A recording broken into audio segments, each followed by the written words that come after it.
TMC জিতলে এতক্ষণে 200-র বেশি খুন হতো। চন্দ্রনাথের মৃত্যু চাঞ্চল্যকর দাবি শ্রমিকের। আর কি বললেন বিজেপির রাজ্য সভাপতি?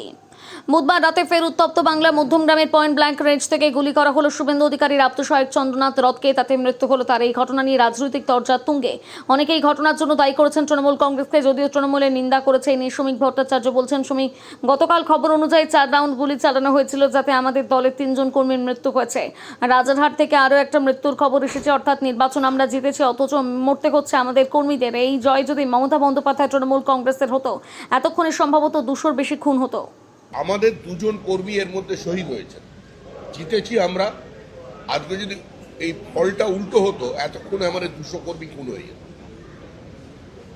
বহু তৃণমূল কংগ্রেসের আভ্যন্তরীণ গোষ্ঠীদ্বন্দ্ব, তাদের আভ্যন্তরীণ রসায়নের কারণে তারা রাতারাতি কিছু তৃণমূলের ফ্ল্যাগ নিয়ে মাথায় গেরুয়া আবির লাগিয়ে দিয়ে তারা তৃণমূলের অফিস দখল করছেন, তালা লাগাচ্ছেন।